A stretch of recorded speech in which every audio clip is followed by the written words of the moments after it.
28. మత్తయి సువార్త 26, 28. త్వరగా తెరవండి. మీరు వాక్యం తీయడం లేట్ అయితే నాకు కూడా మెసేజ్.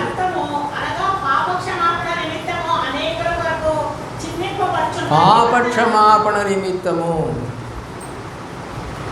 ఈ రక్తం ఎవరి కోసం? పాపులమైన మన కొరకు చిందించబడిన రక్తం అని ఆయనే చెప్తున్నాడు. మీరు పాపం చేశారు, ఆ పాప క్షమాపణ పొందాలంటే ఈ రక్తం తీసుకోండి అని ప్రభువు అని మాట్లాడిన మాటది. అపోస్తలుడైన పౌలు, యాకోబు, పేతురు మాట్లాడలా, డైరెక్ట్గా ప్రభువారు మాట్లాడారు బలారాధనప్పుడు. దేవుని యొక్క ప్రేమలో 27:4, 27వ అధ్యాయం 4. యోధా అంటున్నాడు, ఆయన్ని చంపి ఆ రక్తం కార్చినప్పుడు చూసినటువంటి యోధా అంటున్నాడు, నేను ఒక నిరపరాధి రక్తాన్ని అప్పగించాను. ఇప్పుడు ఏంటంటే అర్థం, ఇక్కడ తన పాపాన్ని ఒప్పుకున్నాడు, తను చేసిన పాపాన్ని ఒప్పుకుంటున్నాడు. ఇక్కడ ఈ వాక్యంలో నేను ఈ ఫలానా పాపం చేశాను, ఒక నిరపరాధి అతనిలో ఏ తప్పు లేదు, నేను డబ్బు కాసిపడి ఆయన అప్పగించి ఇట్లా చేస్తారని నేను అనుకోలేదు, ఇట్లా చంపుతారని నేను అనుకోలేదు, ఇలా బాధ పెడతారని నేను అనుకోలేదు, ఇలా సిలువ వేస్తారని నేను అనుకోలేదు, ఆయన నిరపరాధి అన్నాడు. అనేసాడు, డైరెక్ట్గా అన్నాడు. మార్క్స్ వార్త 14:24, మార్క్స్ వార్త 14వ అధ్యాయం 24వ వచనం.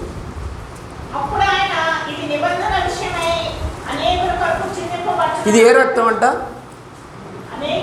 ఆయనకి మనకి నిబంధన, ప్రభువారికి మనకి ఒక నిబంధన. నేను పాపం చేయను, నేను తప్పు చేస్తే ఒప్పుకుంటాను, బలారాధనకు వచ్చినప్పుడు నేనేమి పాపాలు చేశానో చెప్పుతాను, చెప్పి ప్రార్థన చేసుకుంటాను, ఆ తర్వాత బలలో చేయేస్తాను. నిబంధన రక్తం ఇది, నీ ఇష్టం వచ్చినట్టు తీసుకునేది కాదు. ఆయనతో నిబంధన, ప్రభువారితో నిబంధన ఇది.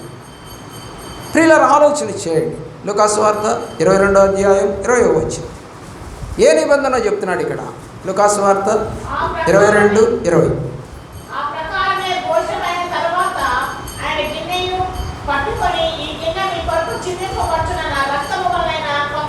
ఏ నిబంధన? ఇందాకేమన్నాడు? అనేకుల కొరకు నిబంధన చేయడానికి వచ్చాను, అదే ఇది. ఇప్పుడు అంటున్నాడు దేవుడు, ఇది కొత్త నిబంధన. మనం పాత నిబంధన మనుషులం కానే కాదు, సంబంధమే లేదు. మరి పాత నిబంధన చెప్పకూడదా? చెప్పచ్చు. మీ అమ్మ మీ నాన్న గురించి నీ భార్యకి చెప్పుకో, మీ తాత గురించి కూడా చెప్పుకో, తప్పులేదు. మంచి పనులు చేస్తుంటే మంచి పనులు చెప్పు, లేదు మా తాత తాగి చచ్చాడంటే అదే చెప్పు, చుట్ట తాగి చచ్చాడంటే అదే చెప్పు. ఏ తప్పు ఉన్నా మీ ఇళ్లల్లో వాళ్ళు చనిపోయిన వాళ్ళు గురించి నీ భార్యకి, అలాగే భార్య భర్తకి చెప్పుకోవచ్చు. నిబంధన, నువ్వు పెళ్లి చేసుకున్నావు, చెప్పుకోవాలి. అలాగే మనం కూడా ఆయన నిబంధనలో ఉన్నవాళ్ళమైతే ఆయనకి చెప్పుకోవాలి. మాస్టర్ గారికి చెప్పాల్సిన పనిలే. నీ పాపాన్ని ఒప్పుకున్నావో లేదో మాకు అర్థమవుతుంది. మీ క్యారెక్టర్ చూసినా, మీ మాట చూసినా, మీ నడక చూసినా పాస్టర్ గారికి అర్థమైపోద్ది. స్కూల్లో పిల్లవాడు చదువుతున్నాడా, చదువుకోడా, చెప్పగలడా, చెప్పలేడా, తెలియగలడు కాదా అనేది మాస్టర్ చెప్పేస్తాడు. దేవుని యొక్క ప్రేమ, ప్రియులారా, ఆలోచన చేయండి. యోహాను రాసిన సువార్త 6వ అధ్యాయం 53, 54. ఈ రక్తము ఎందుకు తీసుకోవాలి? సబ్జెక్ట్ ఇదే మంది. రక్తం ఎందుకు తీసుకోవాలి?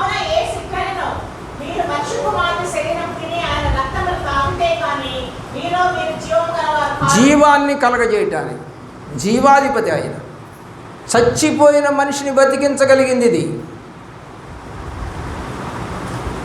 మృతులైన వారు ఆయన యందు నమ్మకం ఉంచితే బ్రతుకుదురు, జీవాన్ని ఇస్తుంది. ఎలాగండి? నువ్వు దేవుడిని ఎరిగి నడిచి చనిపోయిన తర్వాత దేవుడు వస్తాడు. వచ్చినప్పుడు అంతా కూడా సమాధుల్లో వాళ్ళంతా లేస్తారు. లేచిన వాళ్ళ గుంపు అంతా 2 గ్రూపులు ఉంటాయి. దానియేలు గ్రంథంలో ఆ మాట రాశాడు, మత్తయి సువార్తలో రాశాడు. ఆ 2 గ్రూపుల్లో ఒకటి జీవ పునరుద్ధానానికి, ఒకళ్ళు మరణ పునరుద్ధానానికి లేదా తీర్పు పునరుద్ధానానికి వెళతారు. అందరూ చనిపోతారు, కానీ 2 గ్రూపులు చేస్తాడు అక్కడ. అందరూ చనిపోయి సమాధుల్లో పెట్టిన వాళ్ళు, సిలువ బొమ్మలు వేసిన వాళ్ళు అందరూ వెళతారు అంటే అందరూ లేవటం ఖాయమే. కానీ తీర్పు నాడు 2 గ్రూపులు అవుతారు. ఏ గ్రూపులో ఉంటావు? ఇక్కడ అంటున్నాడు, నా యొక్క రక్తం నిజంగా తీసుకుంటే మీరు తిరిగి బతుకుతారు. జీవాన్ని ఇచ్చే రక్తం ఇది, జీవాన్ని ఇస్తుంది నీకు. పిల్లలు 6వ అధ్యాయం 56వ వచనం.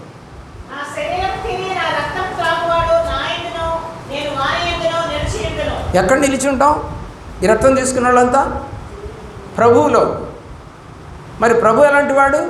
మోమాటం లేకుండా మాట్లాడతాడు. ప్రభు ఎలాంటి వాడు? డైరెక్ట్గా సువార్త చెబుతాడు. ప్రభు ఎలాంటి వారు? హీల్ చేస్తాడు. ప్రభు ఎలాంటి వారు? సువార్త చెబుతారు. ప్రభు ఎలా వెళతారు? నాకు బండి తీసుకురా, నాకు కారు తీసుకురా, నాకు వెహికల్ ఉంటేనే వస్తాను అంటాడా? అన్నాడు. నడిచిపోయాడా? నడిచిపోయాడు. ఇంకోటి ఏం చేశాడు?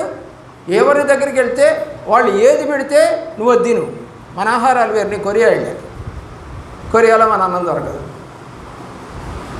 దొరకదు, రైస్ లేదు. వాళ్ళు నల్ల మాంసం తింటారు, ఇంత లావు గడ్డలు వేస్తారు, సూప్ అంట బ్రెడ్ ఇస్తారు. ఆ బ్రెడ్ అంట తీసుకుంటా సూపు తాగుతూ ఉండాలంట. నా వల్ల కాదురా బాబు, ఇంత ముక్క పెట్టారు. ఏది? ఆ మాంసం యొక్క కండ ప్లేట్లు తిను అంటుంది ఆమె. నా వల్ల కాదమ్మో, నా వల్ల కాదు ఇది తింటాం అన్న. మాంసం తినవా? తింటా, ఈ మాంసం తిన నా వల్ల కాదు. ఈ సూప్ ఏది? ఈ బ్రెడ్ ఏది? నా వల్ల కాదు. ఆ దేశం అంతా అదే. ఇక మమ్మల్ని గమనించి ఆమె ఏం చేసిందంటే కేఎఫ్సీ ఉంది అక్కడ కూడా, కేఎఫ్సీకి తీసుకెళ్ళి అక్కడ మనకు కావాల్సిన ఆ చికెన్ లాలీపాప్లు అవి దొరుకుతాయిగా, అవి ఇప్పించింది. ప్రభాకరు హ్యాపీయా అంది. కడుపు అంతా గాలిపోతా ఉంది అప్పటిదాకా. వాడు పెట్టింది మనం తినలేకపోతాం. దేవుని యొక్క ప్రేమ ప్రియులారా. కానీ బైబిల్ చెప్తా ఉంది, వాళ్ళు పచ్చడి తింటే పచ్చడి పెడితే తిను, మాంసం పెడితే తిను, సాంబార్ పోస్తే తిను, ఏమీ లేదని అన్నం పెట్టి మంచినీళ్ళు పోసి ఉప్పేస్తే తిను, ఏది పెడితే తినమన్నాడు దేవుడు. ఒక సేవకుడు మా దగ్గరికి వచ్చాడు, ఇక్కడే, జోసఫ్ అతని పేరు. ఉపవాస ప్రార్థన జరుగుతుంది. ఏమని చెబుతున్నాడో తెలుసా? అన్నం తినగానే అమ్మాయి, అట్లాంటి అమ్మాయి ఉందిలే, నేను ఇంకా రాలా, ప్రార్థన స్టార్ట్ చేయమని చెప్పాను. చేశారు. చేస్తే చేయకముందు అంటున్నాడంట అమ్మాయి అన్నం తినగానే పులిహార చేయండి అన్నాడు. వాడు ఏం పాస్టర్ అండి? వాడు ఏం పాస్టర్? అన్నం తిండంట పులిహార అంట. పులిహార అన్నం కాదా? ఇంకా ఇంగ్రీడియంట్స్ ఎక్కువ ఉండి బలాన్ని ఇచ్చేది అది అన్నానికన్నా. వెళ్ళిపోరు. నాతో వెంటనే ఫోన్ చేసి చెప్పారు, ముందర ఆ జోసఫ్ గారిని పంపించేయండి బయటికి, వాడు ప్రార్థన చేసినా ఫలితం ఉండదు మనకి, వాడు తిండిపోతు, వాడు కడిపేవాడు దేవుడు. అన్నం తిండంట పులిహార తింటాడంట. మేము అసలు ఏం పెట్టమండి. ఉపవాస ప్రార్థన అంటే మంచినీళ్ళు కూడా ఇవ్వం మేము. చేస్తే చెయ్యి, లేకపోతే వెళ్ళిపో. ఉపవాస ప్రార్థన అయి నాకు పెట్టను, ఇంటికి పోయి తింటమే నువ్వు. కాబట్టి ఉపవాస ప్రార్థనలో 3 గంటలు ప్రార్థన చేసి లేదా 4 గంటలు ప్రార్థన చేసి ఒక పూట ప్రార్థన చేసి బోల పెట్టి పంపించేటువంటి సేవకులు ఎక్కువైపోయారు. ఉపవాస ప్రార్థన అంటే అర్థం ఏంటి? ఇక ఉపవాసం ఉండటమే. పగల ఉపవాసం చేస్తే పగలంతా ఉండు, అంటే మార్నింగ్ 6 to ఈవినింగ్ 6. రాత్రి ఉపవాసం చేస్తే రాత్రి సూర్యాస్తమయం దగ్గర నుంచి అలా సూర్యోదయం వరకు తినబాకు. పూర్తిగా ఉండటమే. నీకు దమ్ముంటే చేయి, లేకపోతే దొంగ ఉపవాసం చేయి. ఆ ఉపవాసం గురించి యెషయా గ్రంథం 58వ అధ్యాయంలో రాశాడు, ఎలాంటి ఉపవాసం చేయాలో. ప్రియులరా, ఏ రోజు ఉపవాసం చేసినా ఆ పగలంతా తినకూడదు, లేదా రాత్రి తినకూడదు. అది కట్టిక ఉపవాసం, అది దేవుడిని మెప్పించే ఉపవాసం, అది మన ప్రార్థనలు అంగీకరించే ఉపవాసం. నీకు ఏదున్నా హీలయ్యే ఉపవాసం, అది కరెక్ట్ ఉపవాసం. దేవుని యొక్క ప్రేమలో ఆలోచన చేయండి. ఆయన యందు జీవం ఉంది పిల్లలు, జీవం ఉంది. కాబట్టి ఆయనలో మనము నిలిచుంటే జీవము కలిగిన దేవుడు కాబట్టి మనం కూడా జీవము కలిగి ఉంటాం. దేవునికి స్తోత్రం కలుగును గాక. రోమపత్రిక 5:9 రక్తం ఏం చేస్తుంది, ఎందుకు తీసుకోవాలి అనేది పాయింట్ అది. రోమపత్రిక 5:9 వాక్యం తెరవాలి. రక్తము నీతిమంతులను చేస్తుంది. నువ్వు నీతిమంతుడుగా కాదో తెలుసుకో. అబద్ధం ఆడతావేమో, లంచం ఇస్తావేమో, వడ్డీ వ్యాపారం చేస్తావేమో, అమ్మాయిలకి వెళ్ళి కన్సగిలు చేస్తావేమో, సినిమాలు చూస్తావేమో, జబర్దస్తులు చూస్తావేమో, చాటింగ్ చేస్తావేమో, పిచ్చి పిచ్చి చాటింగ్లు, పిచ్చి పిచ్చి డైలాగులు. నీతిమంతులు చేయరా పని. అంటే ఈ రక్తం తీసుకుంటూ కూడా నువ్వు నీతిమంతుడివి, నీతిమంతురాలు కావట్లేదన్నమాట, పాపమే చేస్తున్నావు అన్నమాట. మరి ఎందుకు ఆ రక్తం? అప్పుడు దాని విలువ లేదు, దానికి ప్రామినెన్స్ లేదు, దానికి శక్తి లేదు నీలో. ప్రభు యొక్క రక్తం శక్తి కలిగింది, నీతిమంతులుగా మారుస్తుంది. నువ్వు చేయట్లేదు అంటే ఆ పనులు, నువ్వు నీతి తప్పి తిరుగుతావు. అన్యులు తిరుగుతాడు, అదే అన్యులు కూడా తిరుగుతారు అలాగే.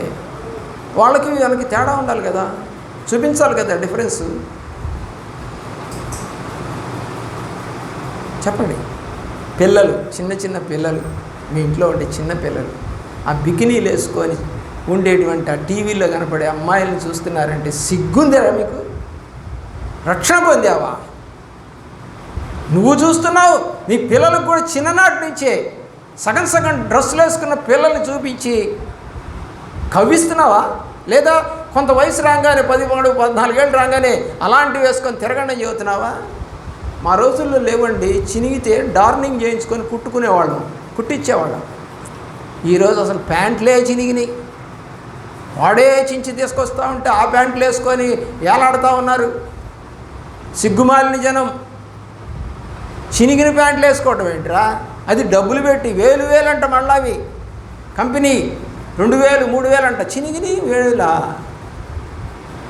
వేల.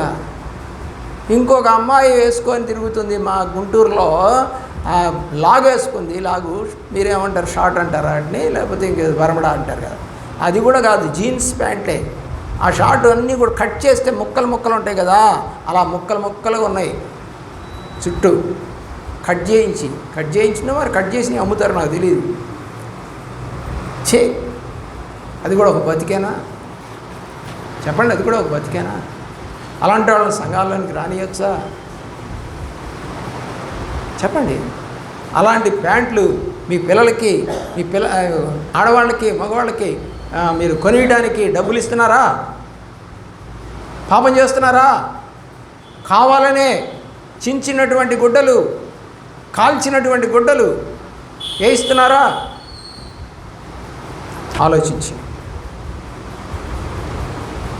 ఆలోచించేయండి ఒకసారి. నీతి ఉందా?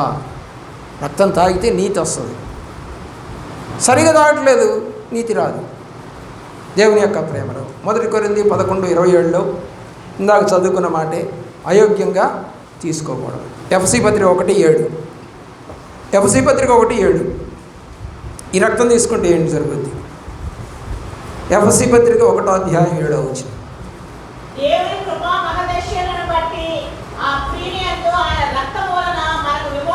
ఏం కలగాలి? విమోచన అంటే దేని గురించి విమోచన? పాపము నుండి. మరి తాగుతూ కూడా పాపం చేస్తున్నావా?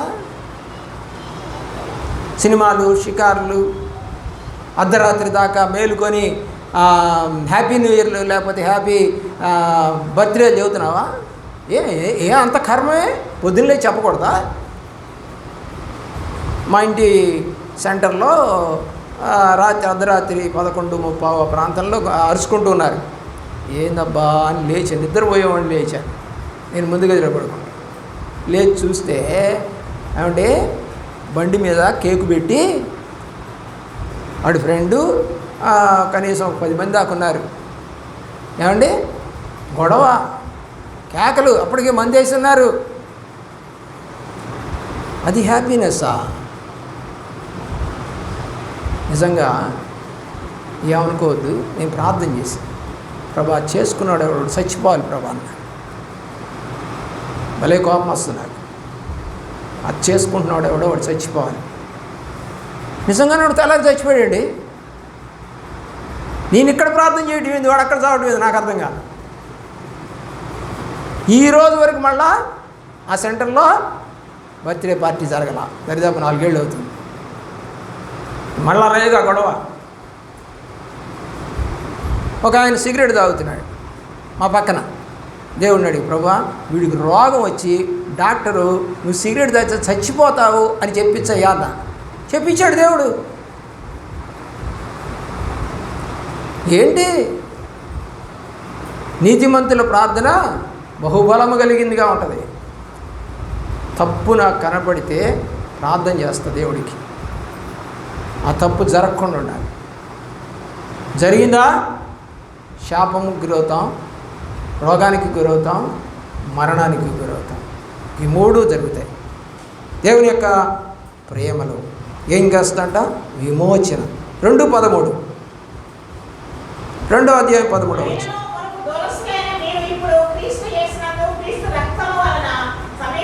ఎవరికి దగ్గర అవుతాం ఈ రక్తం తాగితే? క్రీస్తుకి. దేవుడు అనకండి, హిందువులు కూడా దేవుడేనా అంటారు.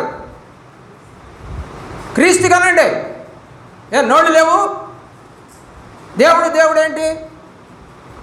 అందరికీ లార్డే, వాళ్ళు లార్డే. లార్డ్ వెంకటేశ్వర, లార్డ్ క్రీస్తా? కాదు, క్రీస్తు. స్పష్టంగా పలుకు. దేవుడు అంటే దేవుడు. ఎవడు నేర్పాడు? హిందువుల్లోంచి వచ్చారు, బాగా హిందువుల్లో తిరుగుతూ నేర్చుకున్నారు బాగా. క్రీస్తు రక్తం, క్రీస్తు రక్తం, క్రీస్తుకి దగ్గర, సమీపం. ఇప్పుడు మీతోటి ఆయన ఉన్నాడనేటి ఒక నమ్మకం. ఈ రక్తము ఆయన నాతో ఉన్నాడు, నాలో ఉన్నాడు, నాలో ప్రవేశించాడు. సమీపం, ఎక్కడో కాదు, దగ్గరగా ఉన్నాడని నమ్మకంతో తీసుకునేది రక్తం. దగ్గర అవుతాం దేవుడికి. ప్రియులారా, ఆలోచన చేయండి. కొలస్సీ పత్రిక 1:20, కొలస్సీ పత్రిక 1:20 ఏం చేస్తుంది? మునుపు దూరస్తులైనటువంటి మీరు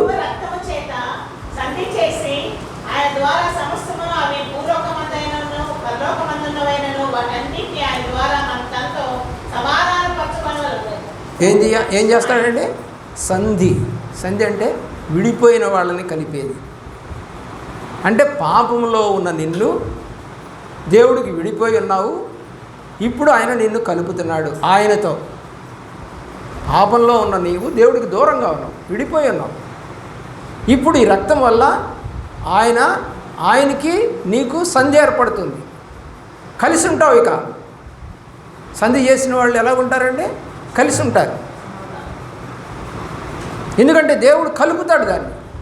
ఆ సంధి చేసేది రక్తం, సంధి చేయబడే రక్తం ఇది. దేవుని యొక్క ప్రేమలో హెబ్రీ పత్రిక 9:14, హెబ్రీ పత్రిక 9:14. ఇంకా ఏం చేస్తా, చాలా ఉన్నాయి, నేను కొన్నే చెప్తున్నా మీకు ఇప్పుడు.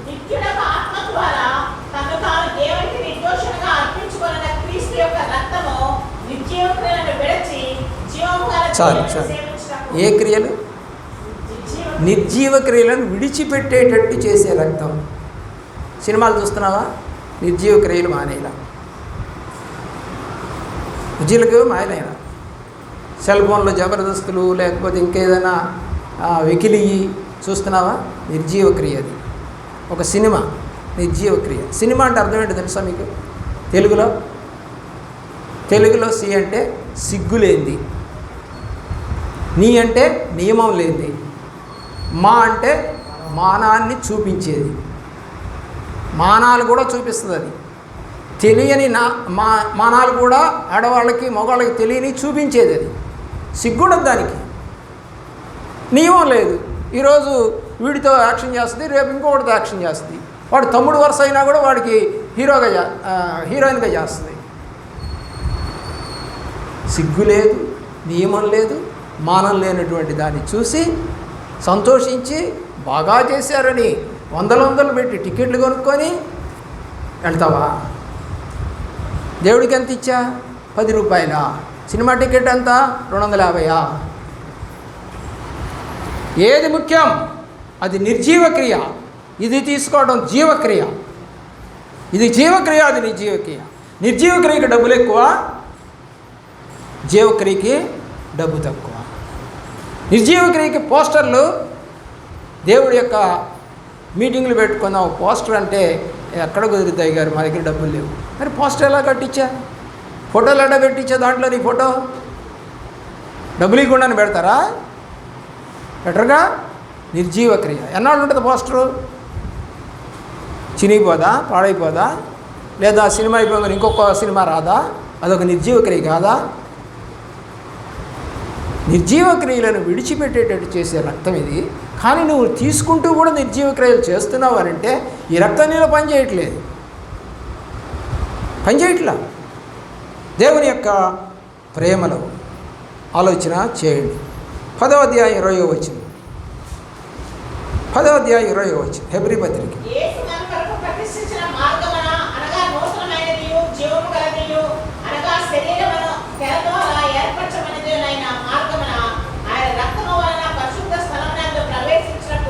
చాలు, ఎక్కడికి వెళ్తాం?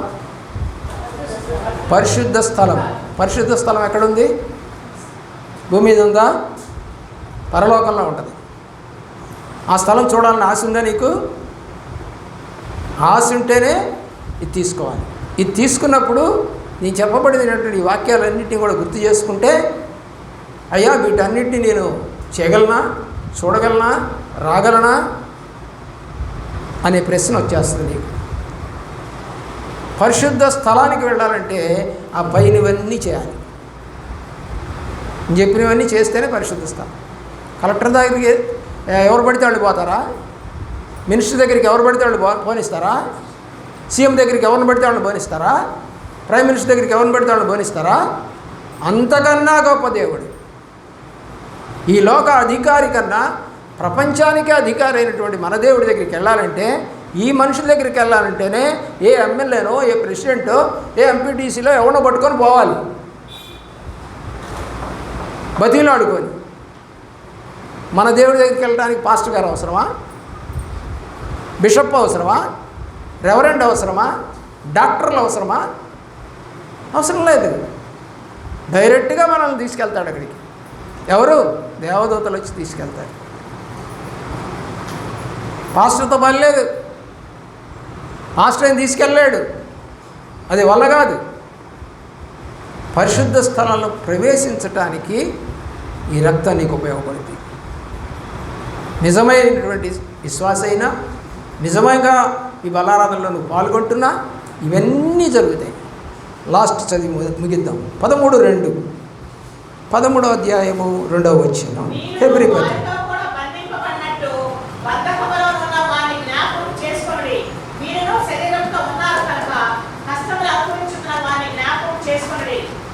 పదమూడు 12వ వచనం.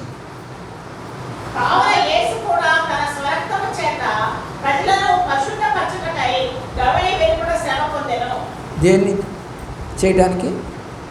పరిశుద్ధపరచడానికి. చనిపోయినటువంటి, పాతిపెట్టబడినటువంటి స్థలాలు, సమాధి చేయబడినటువంటి స్థలాలు ఈరోజు యెరూషలేం వెళితే ఏమంటున్నారు? అవి హోలీ ప్లేసెస్ అట. ఏం ప్లేసులు అయ్యి? హోలీ ప్లేసెస్ అట. అందరం పోయి చూసి వచ్చాం. నేను కూడా వెళ్ళొచ్చాను 1998లో. అప్పటికి 50 సంవత్సరాలు అయింది వాళ్ళకి స్వాతంత్రం వచ్చి. 48లో స్వాతంత్రం వచ్చింది, నేను 98లో వెళ్ళాను. ఫస్ట్ వెళ్ళింది గుంటూరు నుంచి నేనే. ప్రియులారా, కేవలం 18,000 రూపాయలకి నేను వెళ్ళొచ్చాను ఆ రోజుల్లో. ప్రియులారా, అప్పుడు నేను చూసినా ఇప్పుడు చూసినా అవే స్థలాలు, ఏం మార్పు లేవు. 2000 సంవత్సరాలుగా అవి పవిత్రమైన స్థలాలట. కాబట్టి దాన్ని అక్కడ సిగరెట్లు తాగుతారా? అక్కడ సినిమాలు లేకపోతే సెల్ ఫోన్లలో జబర్దస్తులు చూస్తామా? ప్రార్థన, వాక్యం, దాని గురించి సంబంధించిన గైడ్ బైబిల్లో ఇచ్చి చెప్తూ ఉంటాడు. ఇది ఇదే, ఇప్పుడు మీరు చూస్తున్న బైబిల్లో ఉన్నటువంటి స్థలం ఇదే చెప్తూ ఉంటాడు. రియల్గా చూస్తాం ఆయన నడిచిన స్థలాలు. బెతస్తా కోనేరు, ప్రియులార సంసోను మందిరం పడగొట్టినటువంటి ఆ యొక్క శిథిలాలు ఇప్పటికీ ఉన్నాయి. ఆ టెంపుల్ పడగొట్టాడు కదా, 3000 మంది చచ్చిపోయారు కదా, ఆ శిథిలాలు ఇప్పటికీ ఉన్నాయి. పేతురు హౌస్ ఉంది, ప్రభువారి హౌస్ ఉంది. ఆయన్ని పశువుల వాకలో పెట్టిన స్థలం ఇప్పటికీ ఉంచి ఆర్సీఎం వాళ్ళు దాన్ని గొప్పగా చెప్తూ ఉంటారు. బైబిల్లో 2000 సంవత్సరాల క్రితం జరిగిన ప్రతి ఇన్సిడెంట్ నీకు కనపడతా ఉంది. నువ్వు చచ్చిపోతే నీ ఇన్సిడెంట్ ఎవరి దగ్గర ఉంటుంది? నీ గుర్తింపు నీ కుటుంబంలో ఉంటుందా? ఉండదా? దేవుని ప్రేమించండి. బైబిల్లో అనేక విషయాలు దేవుడు